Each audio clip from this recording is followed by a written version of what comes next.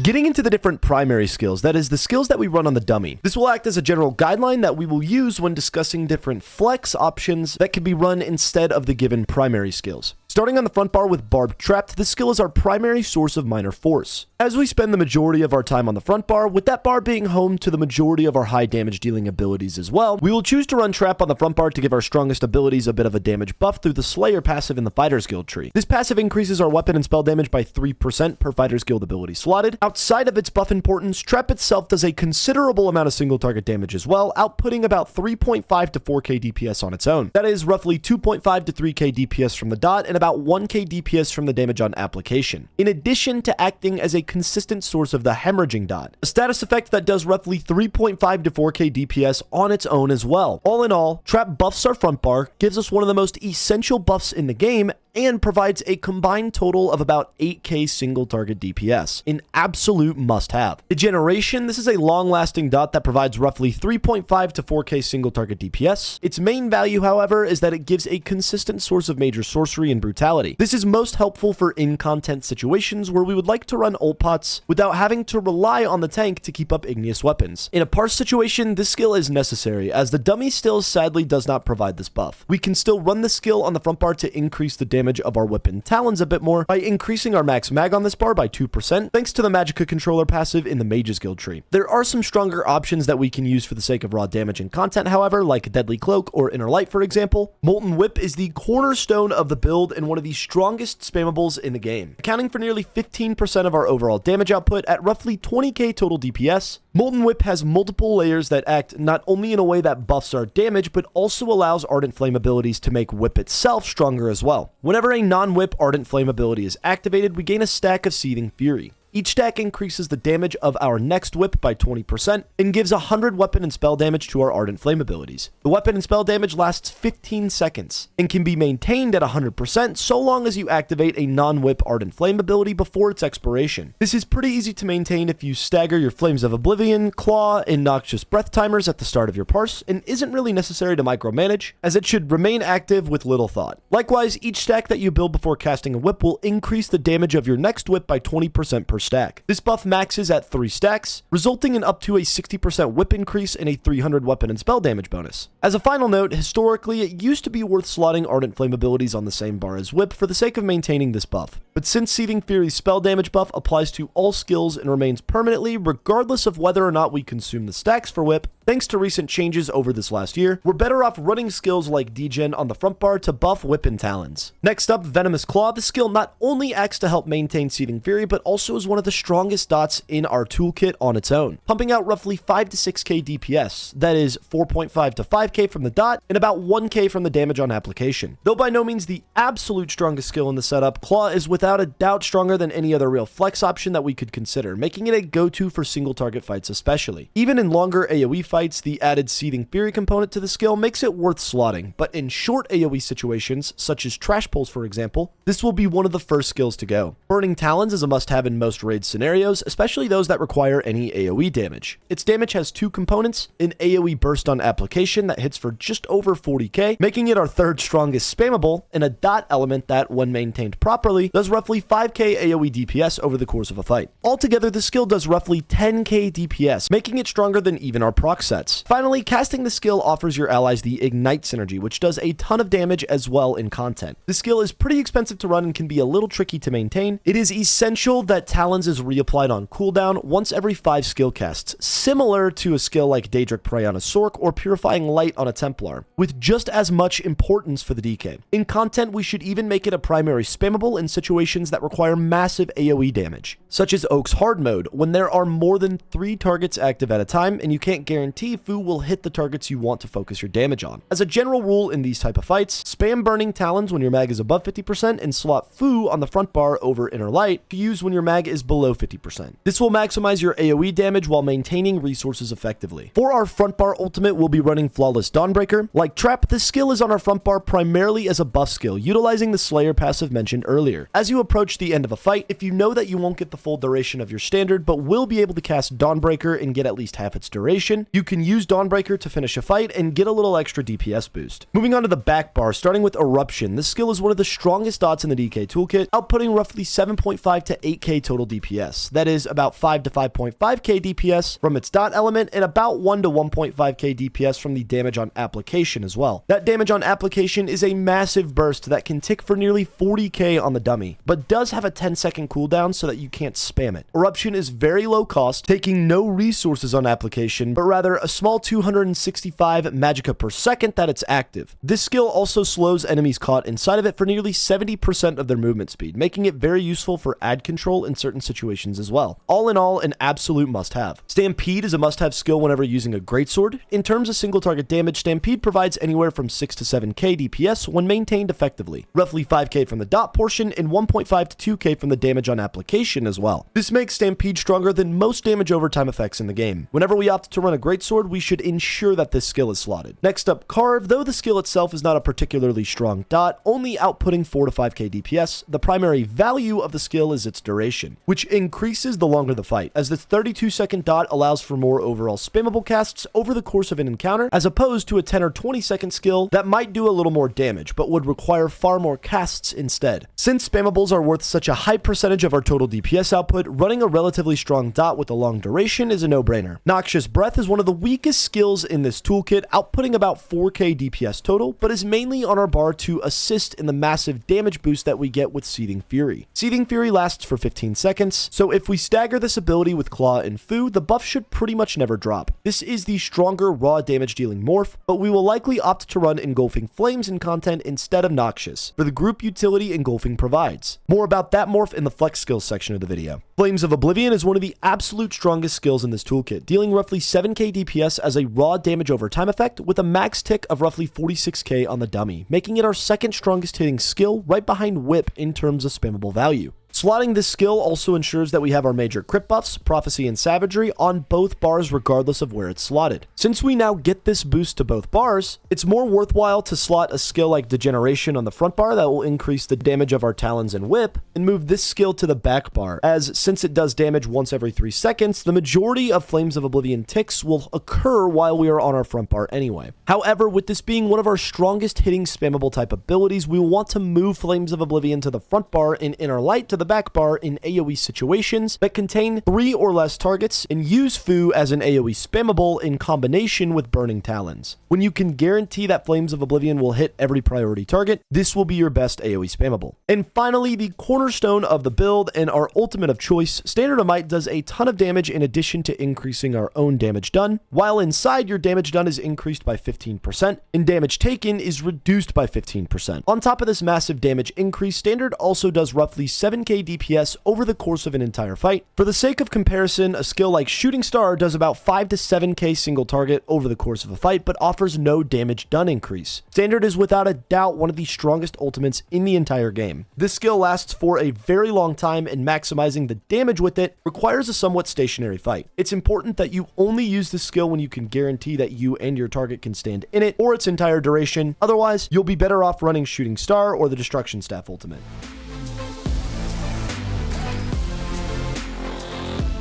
Getting into the flex skills, that is, the skills that we can use situationally over the listed primary skills depending on specific fights and content situationally. Starting in the Ardent Flame Tree with the other morph of Venomous Claw, Burning Embers does nearly as much damage but heals for the damage inflicted rather than increasing in damage as the dot progresses. This skill acts as a burst heal and a heal over time, as spamming the skill will cause the timer to be reset and therefore restore health based on the damage it dealt previous to its reapplication, in addition to healing with every tick of the skill. You can choose to run this morph over Claw in solo 12-man type situations, such as VCR or VSS portals for example. Engulfing Flames, this is a must-have skill somewhere in group, as it increases flame damage taken to any target it's applied to by 6% when run by a damage dealer. Though Engulfing isn't the strongest dot out there, it does provide a noteworthy amount of damage, especially as an Ardent Flame skill, making it arguably the next best damage dot to run on any DK setup. This is a must-have though on at least one Dragon Knight in group, ideally the Zen DK. In the Dragonic Power Skill tree, Hardened Armor will be the go-to class shield for the DK when you opt to run Medium Armor. In any raid situation where you may find survivability to be an issue with healers present, mitigating damage will be more effective than a heal. In essence, once you're receiving more HPS, heals per second, than health that you have, no amount of extra healing will make an impact on your survivability. This is incredibly easy to achieve with two healers. A damage shield essentially gives you extra health to work with, relieving pressure in damage-intensive situations. This is opposed to situations where you might have to step away from a healer though, such as VCR or VSS portals, which require you to run a heal rather than a shield. Coagulating Blood is the strongest class heal that this spec has access to. We will only ever slot a heal in 12-man situations that require us to step away from healers to perform an external mechanic. In situations that require a source of burst healing, such as VCR portals for example, this will be the strongest option that we have access to on this spec.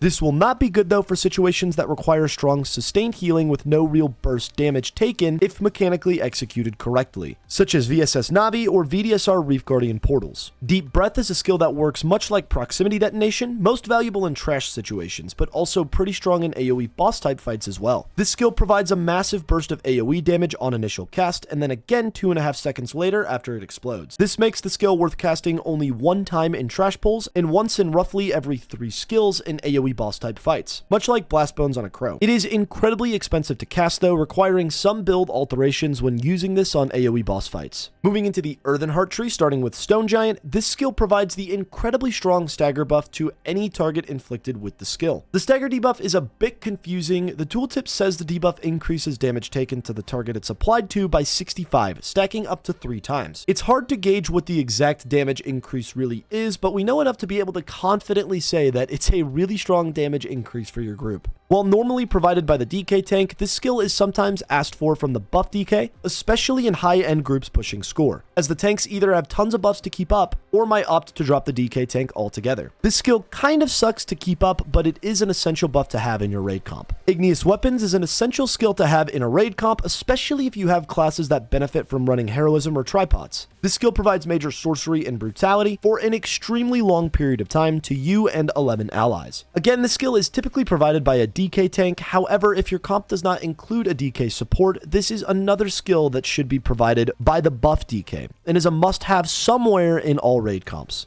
Getting into the dual wield tree, Whirling Blades is one of the strongest and burstiest AoE spammables in the game. This makes the skill very prevalent in trash pulls, even on a mag spec. Due to its high cost, you won't likely ever be able to sustain Whirling Blades in AoE boss situations where it would otherwise be strong as well, such as Oak's Hard Mode for example. Luckily, this is no problem for the DK, as both Talons and Flames of Oblivion are extremely competitive in terms of AoE damage. For these reasons, we won't ever consider using Whirling on boss fights on the mag spec of the DK, but it will be one of our highest priority skills in trash pulls and our second highest priority skill swap in trash on console when making those decisions, usually replacing Claw or Degen front bar. Deadly Cloak is a pretty strong damage over time effect, especially near the end of a fight, as the dual wield passive Slaughter increases the damage of this ability by 20% against enemies under 25% health. In addition to the skill's incredibly strong damage, Cloak also helps keep consistent status effect uptimes by acting as a weapon skill. Every weapon skill helps to proc that weapon's enchantments, so running an extremely strong skill like Cloak on its own in addition to this bonus will help maintain stronger burning and poisoned uptimes, which the DK gets increased damage with. Outside of its raw damage, Cloak also gives you major evasion, reducing damage taken from area of effect attacks by 20%. When in real content scenarios, where Igneous Weapons should should be provided to you, you'll be able to drop Degeneration and run Deadly Cloak instead. In the bow tree, Endless Hail is one of the strongest AoEs in the game and a must-have when running a bow on the back bar. With recent changes to bow passives, running the Master's Bow on the back bar will only result in a little less DPS than traditional setups. And running a bow in general can even be preferable in specific single target burst situations. Since we won't be able to run Stampede with the bow, we will run this skill instead on a bow spec. In single target situations, Poison Injection paired with the Master's Bow will give you a pretty sizable damage increase, as Poison Injection on its own provides a fair amount of damage, while the Master's Bow provides an additional 300 to 400 weapon and spell damage to targets afflicted by this skill. When opting for a bow over a greatsword, you will replace Carve with Poison Injection. Getting into the Destruction Staff tree, starting with Force Pulse, this is one of the strongest and most easy to use range spammables when running a staff on the front bar. Though not quite as strong as a skill like Elemental Weapon, it is significantly easier to weave and not dependent on hitting your light attacks, resulting in a larger DPS output for the vast majority of the player base. This is by no means the raw strongest spammable that we have access to, but will be the go-to option if you need more range on a mag spec while running a staff on the front bar. This skill does also provide a little bit of AoE damage, affecting up to 2 nearby enemies if they were already inflicted with a status effect, which will occur 90% of the time in 12-man content. I feel the need to reiterate, Whip is so much stronger than this skill, and daggers are so much better than running a staff front bar, so this is really just an option for a niche playstyle. Its other morph, Crushing Shock, is a bit cheaper than Force Pulse and does only slightly less damage, but has the versatility of being a world source interrupt with a massive range. If you find yourself in a situation where an interrupt could come in handy, such as Vast for example, Crushing Shock could be a solid option. Next up, Unstable Wall of Elements. When running a staff on the back bar, Wall is an absolute must, as it remains one of the strongest damage over time effects in the game, outputting roughly 5 to 7k DPS in a very large AoE range. Unstable Wall is a bit niche, as the timing of the fight's phases have to line up well enough to make Unstable worth using. For example, if a damage phase lasts 30 seconds and Wall explodes 3 full times perfectly within that time frame, Unstable will be the preferred morph. The other morph, Blockade, however, is usually your go-to morph of Wall in content. Spammables make up a huge portion of our overall DPS output, making dots with longer durations a bit more preferable in order to get more overall spammable casts. Though Unstable Wall does more overall damage per second, we're going to want to opt to run Blockade in most situations so that we don't lose too much damage on our spammable. Destructive Reach is a bit of a niche dot, really only used in Vass when running a staff back bar. Destructive Reach's timer lines up near perfectly with the burst phase Olms has throughout the encounter, making it a relatively strong dot that will do damage throughout the entire phase, only needing 1 cast, allowing for more spammables and therefore providing more burst in these short phases. When running a staff on the front bar on a mag spec, if you are in need of an AoE spammable, Pulsar should be your go-to. This skill is only a few k DPS off from skills like Whirling Blades, so if you're set on running a staff on the front bar, make sure that you're using this skill in trash pulls. Elemental Rage, this is one of the strongest and burstiest ultimates in the entire game. This is a must-have for trash pulls when running an Inferno staff on the back bar, and a solid flex option for fights where you might not be able to get the full duration of your standard, such as Vass or even VCR in some instances. In the light armor skill tree, Dampen Magicka is a go-to damage shield on the DK if you have 5 pieces of light armor equipped for whatever reason. As mentioned with Hardened Armor, in 12-man content where you are not performing mechanics away from healers, mitigating damage will almost always be worth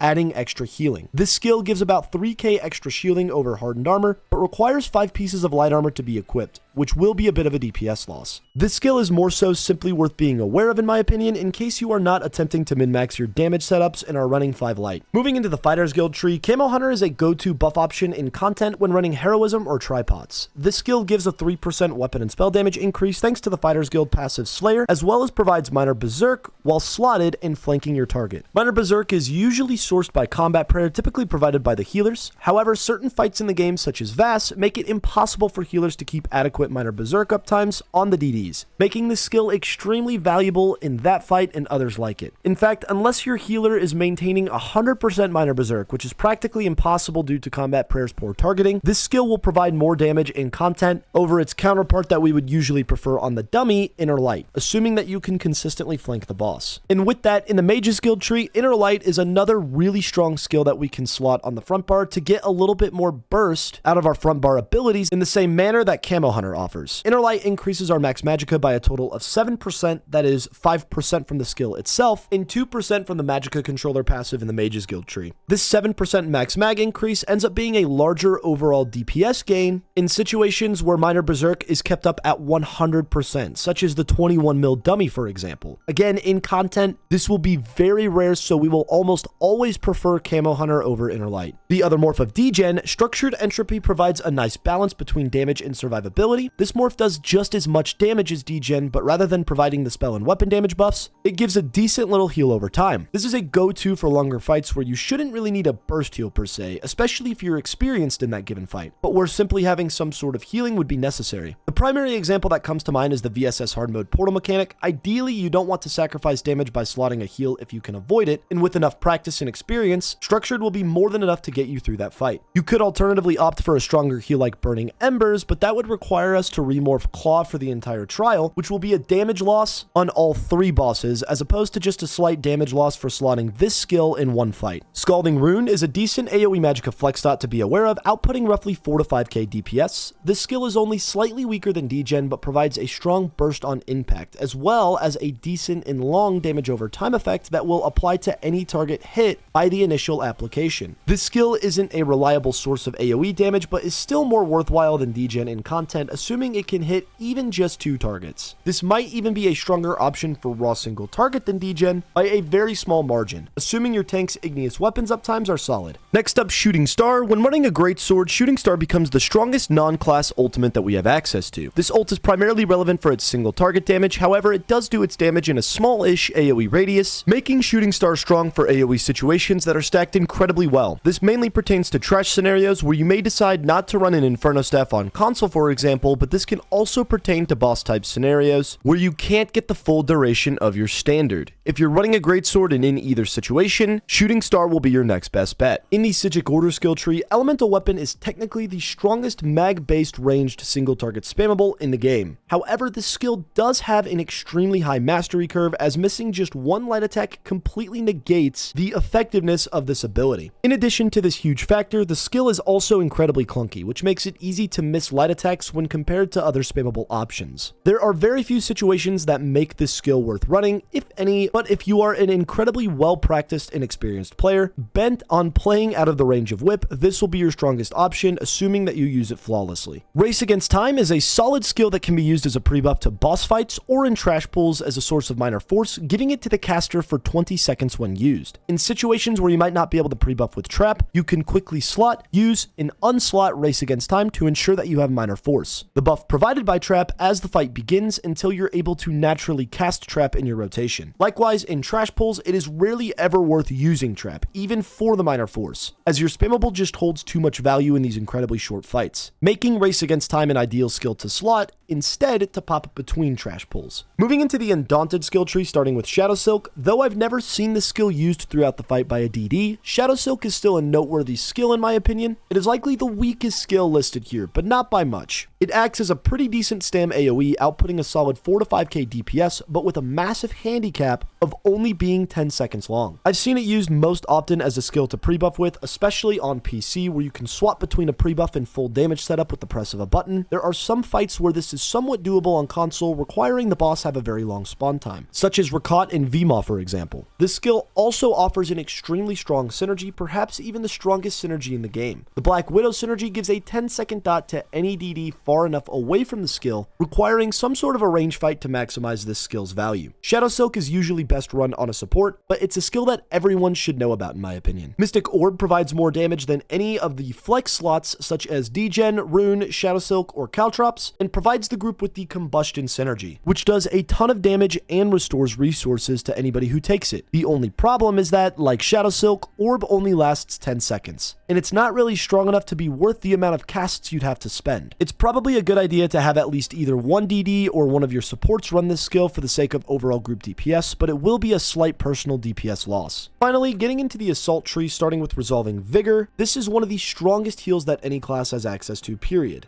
Not only does Resolving Vigor provide a massive heal over time, it also gives minor resolve, increasing physical and spell resistances by about 3,000. This doesn't sound like a huge deal, but this provides a noticeable increase in survivability. In any situation you might have to perform mechanics away from healing while taking damage over time, this should be your go-to. Its other morph, Echoing Vigor, has some relevance as well. I've seen this morph of Vigor used quite often in sweaty 4 and 12-man situations where you might opt to drop the healer altogether in 4-man or only run one healer in 12-man. For example, if you drop the healer in 4-man, it's usually wise to have all 3 DDs slot Echoing Vigor, and if the group is experienced enough, this amount of healing will suffice for most content. Likewise, in 12-man content, a group pushing score in VSS might use only one healer, slot 3 DDs with Echoing Vigor, and position them carefully to give the heal to all DDs during beam phase on low card mode. This heal is very strong, and this alone is enough to survive a damage-intensive mechanic as mentioned in an extremely experienced group. Anti-Cavalry Caltrops is my go-to flex skill on a mag spec as it provides just as much damage as Degen or Scalding, roughly 4 to 5k, in a large AoE radius. Not only is this one of our strongest AoE flex options for raw damage, Caltrops also cost stamina, making it a useful addition to a bar setup for the sake of making mag sustain easier. If you have a free slot and don't really know what to use, you cannot go wrong with Caltrops. The other morph, Razor Caltrops, provides the same amount of damage per second as the other morph, but doesn't give as much overall value as Anti-Cavalry Caltrops due to its 10-second duration as opposed to the other morph's 15. This skill is extremely useful though in solo or 4-man content for the sake of AoE Major Breach. That said, this is only necessary to run if Noxious Breath won't reliably provide this debuff to all priority targets in whatever situation you may find yourself, considering a source of AoE Breach 4. Since Razor Caltrops has such a short duration, this is somewhat of a last resort. Finally, Proximity Detonation is a really strong burst-oriented skill that can be used in trash pulls. The goal is to cast the skill as a pre-buff, attempting to time the cast so that the skill goes off right at the beginning of the pull before anything dies. This skill does its damage based on target's hit, so you want to make sure that this skill hits your primary target in addition to all of the little adds usually associated with trash pulls to maximize its value. If you can use it as a pre-buff consistently in this way, it will be worth slotting.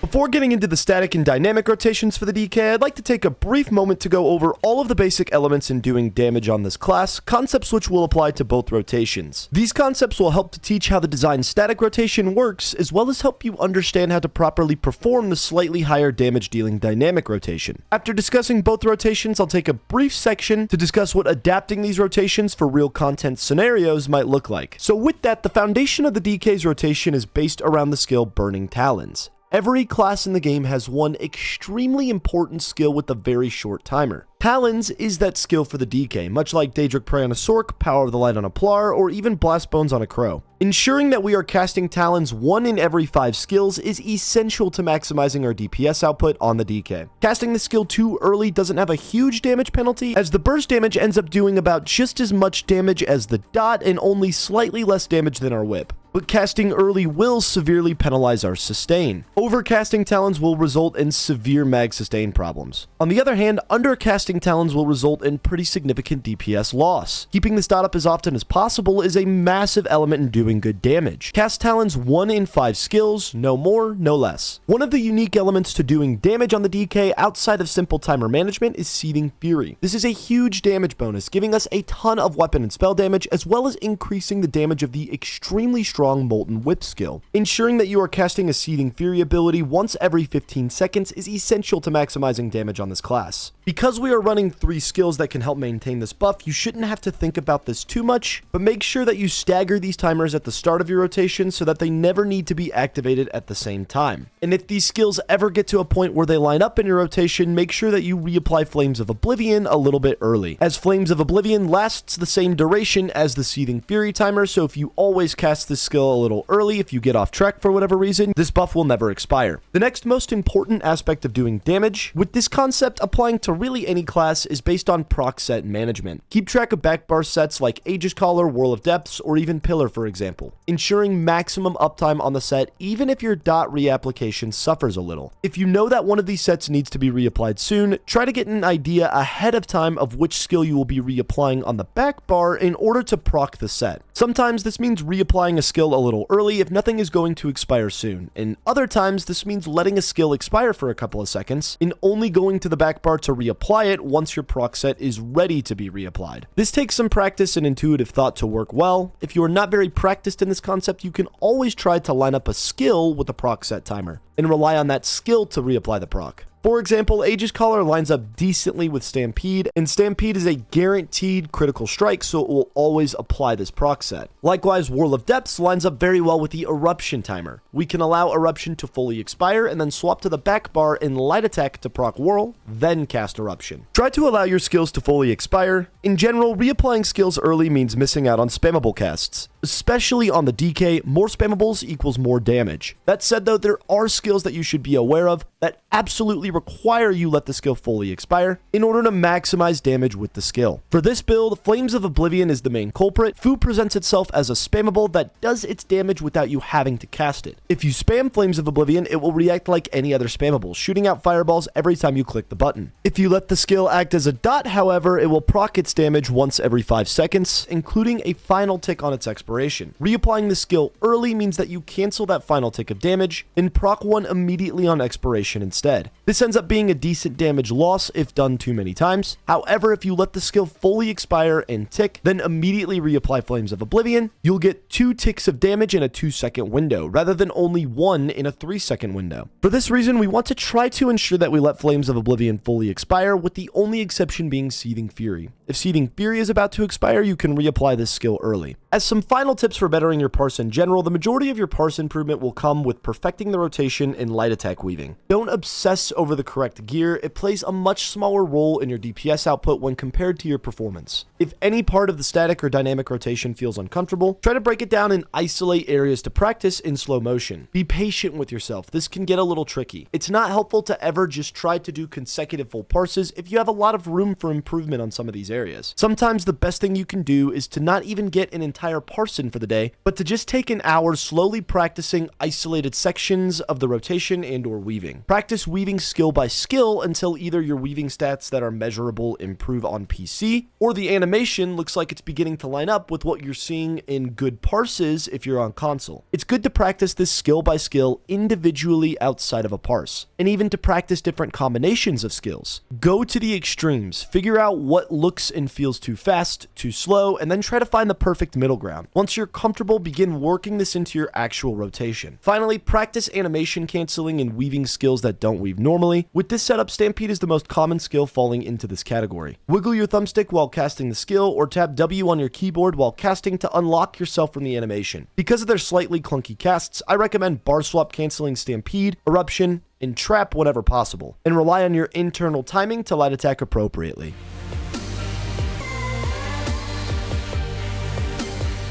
Now that we understand the fundamentals of the class, we can put all of this information together to determine a solid static and dynamic rotation that will work well for single target boss type fights. With that, starting with the static rotation, I built this roto to be very beginner friendly. In my own parsing, I managed to hit 127k with the dynamic rotation and about 121k with the static. For this reason, I would estimate that the static roto should perform about 5 to 8k under the dynamic rotation, which is really good considering how odd the timer management appears in a true static rotation. I see the ceiling for this roto capping out at around 122k. This rotation is built around 3 of the main concepts discussed earlier. First off, Talons is the most important dot on our bar, so we have to build this rotation around that. This means that we want to ensure Talons is written as close to 1 in every 5 skill casts as possible. To make this rotation as simple as possible, Talons will be cast 4 times per rotation, around 20 total casts of skills, meaning that we are going to lose about 1 full Talons cast per rotation. This is where the majority of our DPS loss with the static rotation comes from, but adding in the extra Talons cast would make our timers fall too far apart. We have 2 main sets of timers, skills with 15 seconds and skills with 24 seconds. We cast the 15-second skills twice per rotation, overcasting them to ensure that they don't fall off for too long, and cast our 24-second dots roughly once every 21 seconds. I tested this rotation based on a 24-second roto, but it seems to be worth reapplying these skills early as opposed to letting them fall off for too long. Again, this is for the sake of simplicity, not damage maximization, but this middle ground is the best timer setup scenario to minimize our loss of DPS with poor timer management, and to get this result requires less Talons casts throughout the entire rotation. Remember though, this large compromise only loses us 5 to 8k DPS at the most from the true dynamic rotation and is a much better starting point. In this roto, the only timer that you have to watch dynamically is your standard. You should only cast your ult just before the spammable phase of the rotation begins. That is, the Talons cast before the first series of whips. Finally, you can either use Carve or Stampede as a go-to to reapply Aegis Collar as needed if you want to try to track the set. Stampede is going to be really rough to sustain, and using Carve to reapply Aegis Collar removes having to track another timer dynamically, so the choice is yours depending on how hard you're really trying to push. You'll get more damage by keeping Aegis Collar up a little bit more consistently, but the rotation will be a little bit easier if you attempt to use Carve instead. Otherwise, Aegis Collar is kept up pretty decently without having to micromanage too much. If you choose to keep up Aegis Collar with Carve, you can try to track Carve dynamically and either reapply it on cooldown in place of a spammable cast ideally, or whenever Aegis Collar simply needs to be reapplied.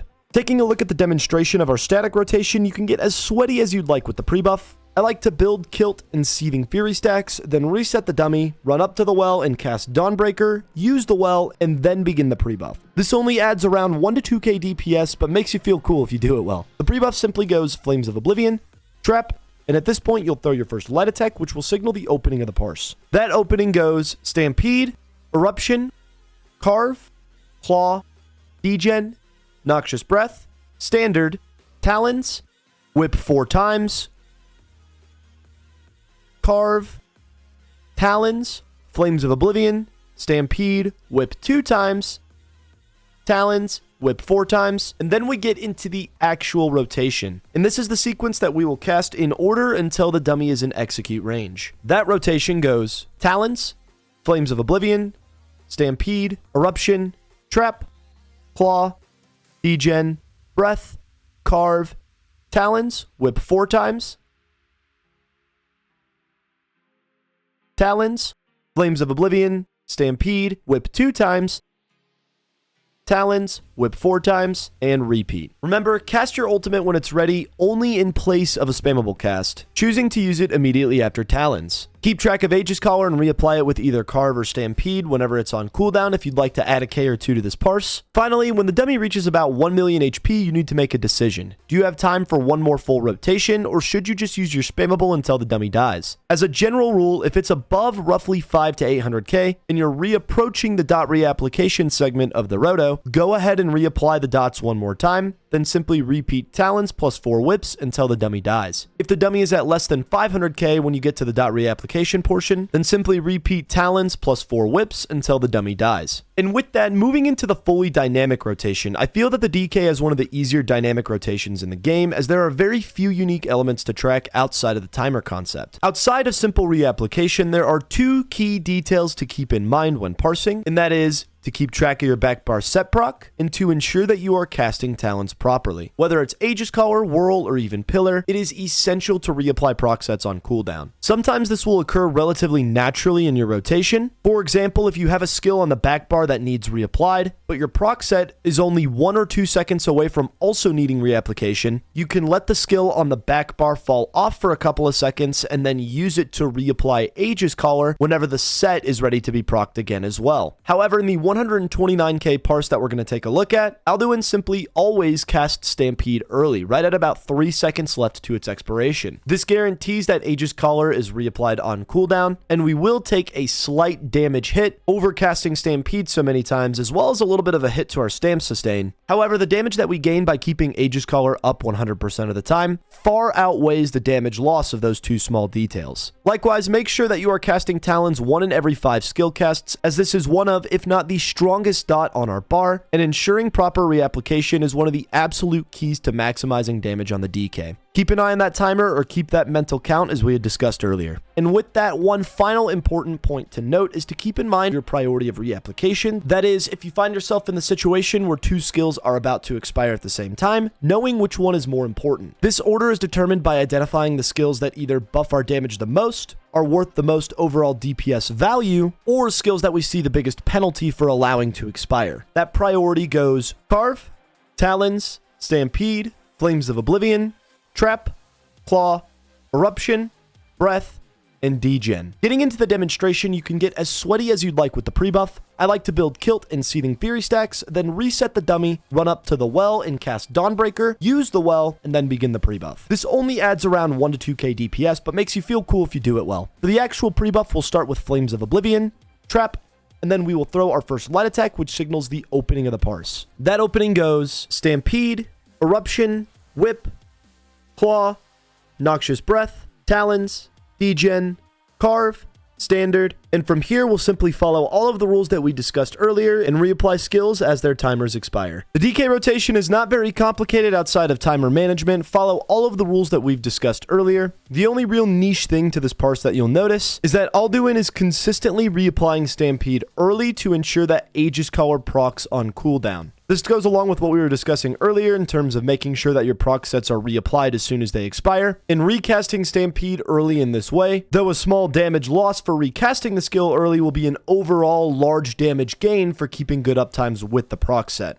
Outside of this, remember the fundamentals, make sure that we're casting Talons as close to 1 in 5 skills as possible, and try to make sure that you hold off on Standard during a dot reapplication phase, and instead cast that ultimate once all of your dots are down, so that you can get as much use out of this damage phase as possible. As a final tip, when the dummy reaches roughly 500k, only cast Talons and Whip to burst down the dummy at the end of the fight.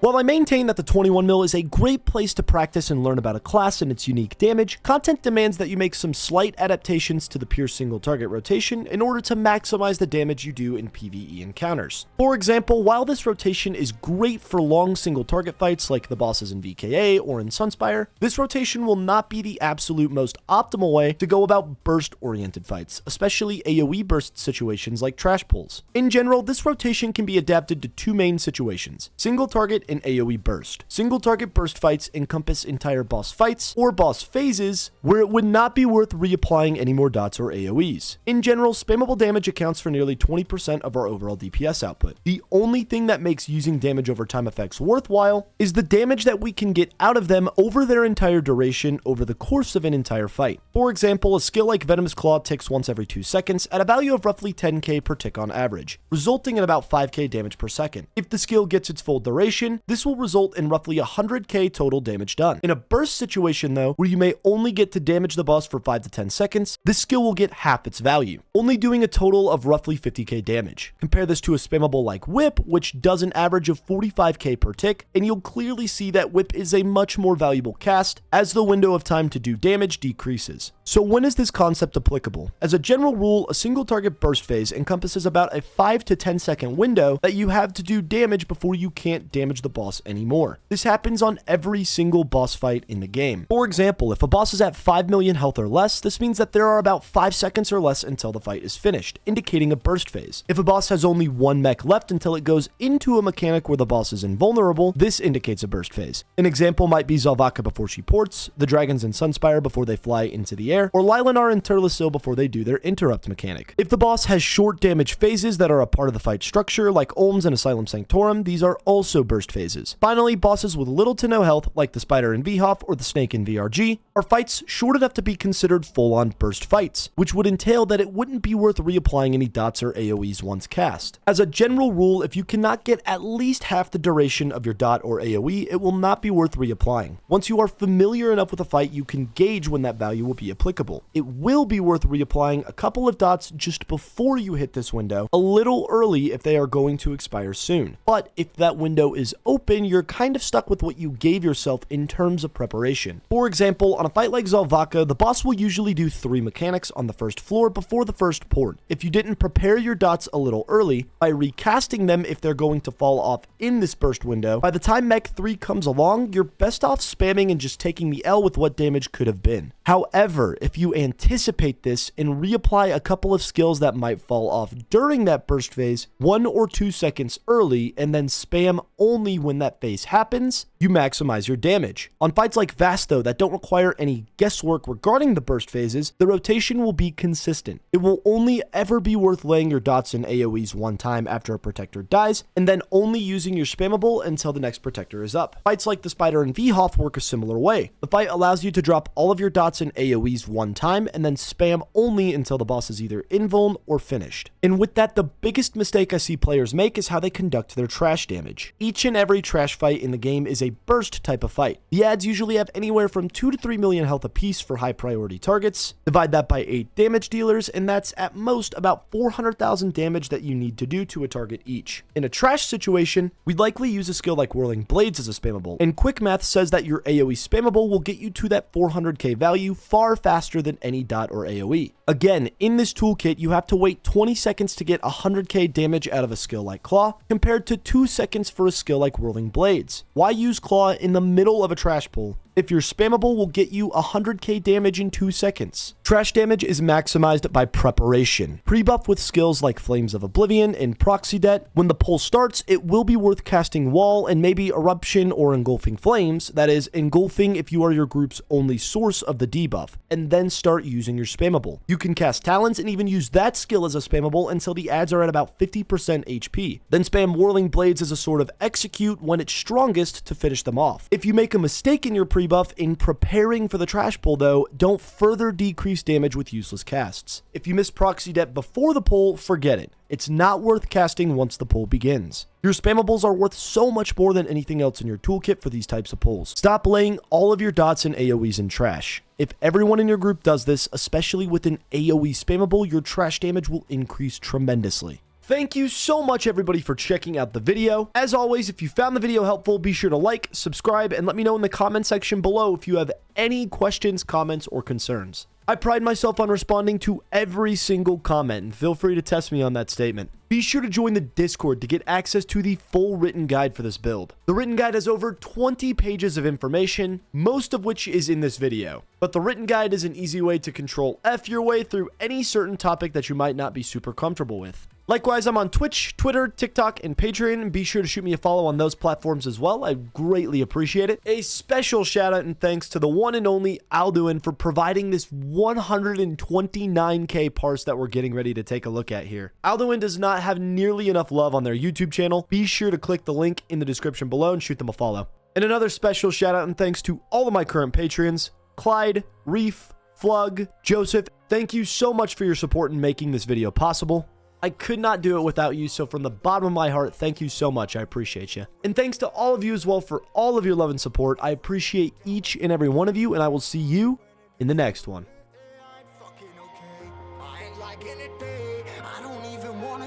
I'm just smoking my haze. I've been stuck in my ways. I've been stuck in for days. I've been staring at the clock as the radio plays. I'm enslaved. Yeah. Rolling another, I'm stuck in my seat from the whole control of my speech. Yeah, I've been trying to get off this couch for a minute and a whole damn week. No kidding, I'm skinny, I cannot eat. Got a million motherfuckers that depend on me. Yeah, every friend in my family. From a girl, every fan I meet myself. I'm too on till I'm too off. Come down to make new thoughts, like jumping off of that rooftop. Hold my camera when I do not to make moves based on my mood drops. Like who's lost? Like who's lost? It's yo, steadily killing me, running my brain full of shame. I don't wanna lose it. Full of stage, trying to find my pain. I see the sun coming out of that rain. My day really not tame. I'ma never slow down. I'ma never behave. Stuck inside this prison, inside this cage. It's taking over.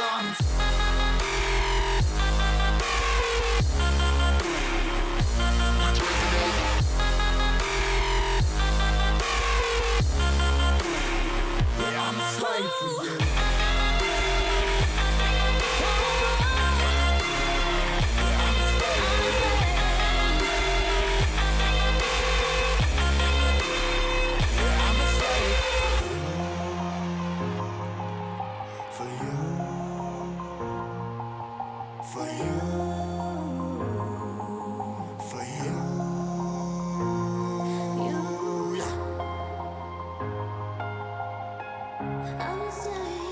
I'm a slave for you.